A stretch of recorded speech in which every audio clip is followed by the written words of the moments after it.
بسم اللہ الرحمن الرحیم الحمدللہ رب العالمین والصلاة والسلام علی محمد وآلہ وصحبہ اجمعین۔ آج میں نے ایک موضوع بنایا ہے وہابی لفظ پہ،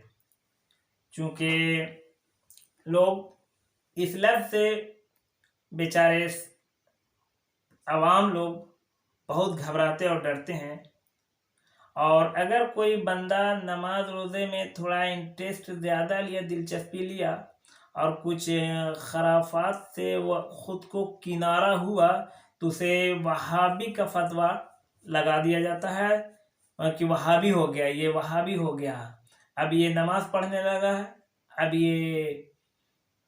تاڑی پینے سے انکار کر رہا ہے، اب یہ وہابی ہو گیا ہے۔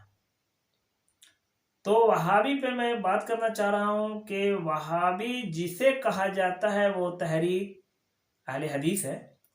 اور اس تحریک کا نام وہابی تحریک ہے ہی نہیں تھا۔ وہابی اس تحریک کا نام رکھنے والے مقلدین ہیں،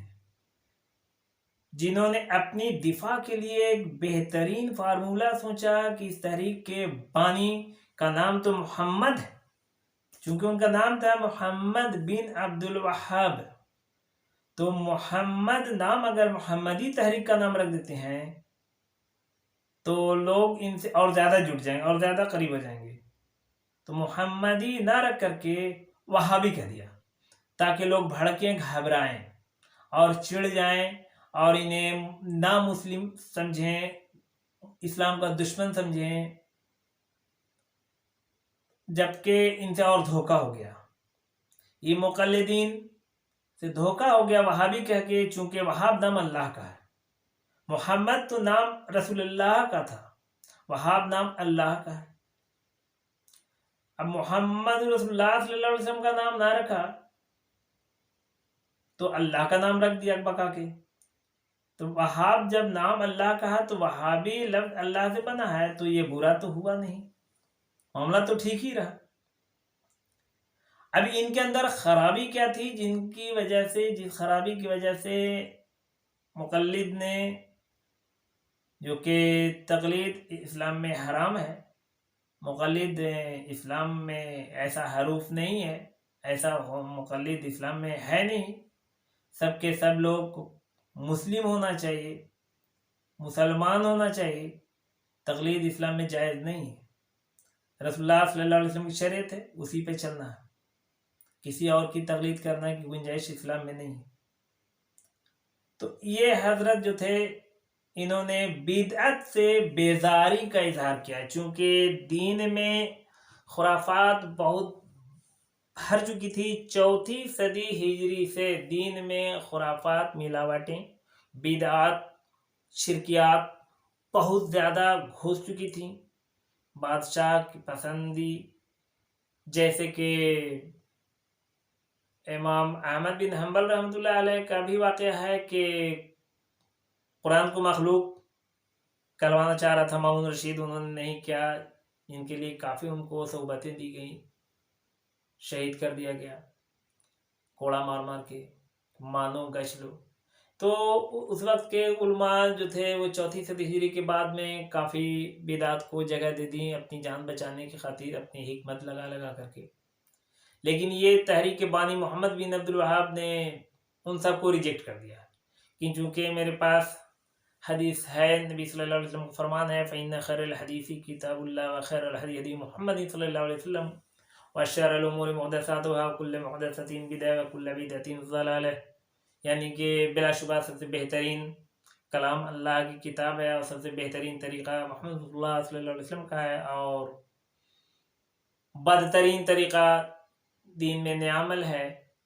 اور کل نیا عمل بدعت ہے، اور کل بدعت ضلالت ہے، اور کل ضلالت جہنم کو آگ کو جائے گی۔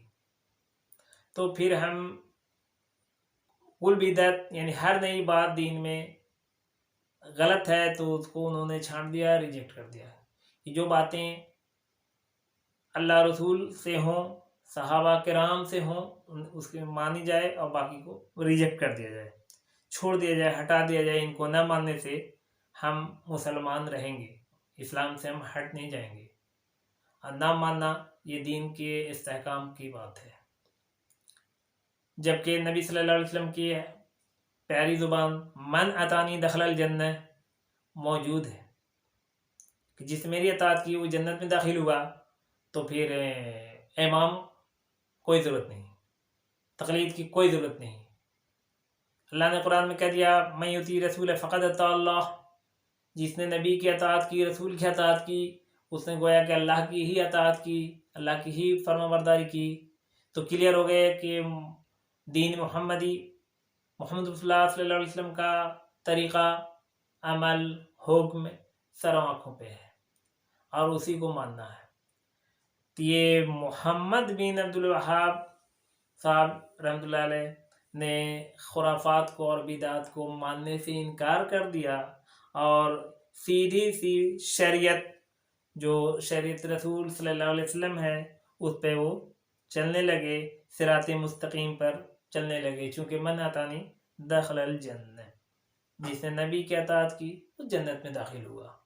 امام کا اس میں کوئی اجارہ نہیں، انہوں نے بڑھیا سوچا، اچھی سوچا، ورنہ وہ بھی سارے خرافات میں آج مبتلا ہوتے. ابھی کے اور خرافات ہمارے سامنے تو گزرے ہیں، ہمارے انڈیا میں، اس بہار میں اور ابھی جھارکھنڈ میں ہیں بھی رائج کہ جنازے کو لوگ روڈ پر باہر نکال کر کے اور اس میں اپنے زبان میں اپنا بنایا ہوا مناجات بھرا ہوا شرکیہ سلام پڑھتے ہیں. تو ان کا روز بروز بدعت شرک بڑھتا ہی جا رہا ہے. ہر گاؤں، ہر محلے، ہر گلی میں قبر کو مزار کی شکل یعنی کہ پکا کر دیے، چادر پردہ ڈال دیے اور وہ مزار ہو گئی. منت سماجت اب یہاں پہ کرو، اگربتی، کپڑا، چادر یہاں پر لگاؤ، لوبان جلاؤ، اور اجمیر سال میں ایک بار چلے جاؤ، چھوٹا حج ہو گیا. ان سب باتوں کو وہ ماننے سے انکار کیے، اس لیے لوگ ان کو اپنے روزی روٹی کو بچانے کے لیے تو سب کو ہم لوگ ڈسٹرب ہی کر دے گا یہ لوگ، اس لیے انہی کو سب مل جل کر کے بھگا ڈالو. کوئی وہابی کے ہاتھ کا پانی تک نہیں پیے گا، وہابی کے یہاں بات جائے گا نہیں، ان کی شادی بیاہ میں بیٹھے گا نہیں، جائے گا نہیں، ان کے یہاں کا ذبح کیا ہوا حرام ہے، ان کے یہاں کا کھانا حرام ہے، سلام کرنے سے نکاح ٹوٹ جائے گا، ان کی تقریر سننے سے نکاح ٹوٹ جائے گا، اور اپنے کر دیے ظلم کے حلالہ کا آوشکار کر لیا. ایک ہی دن میں 3 بار طلاق کر کے معاملہ خلاص کر کے پھر اس کو حلالہ کرا کے وغیرہ خرافات میں خود ملوث ہو گئے. لیکن حق بولنے والے کو وہابی کہہ کے کنارے کرنے کی پوری کوشش کی، جو یہ کوشش سب کے وقت میں ناکام ان کو نظر آ چکی ہے اور وہ اب رسوا ہو چکے ہیں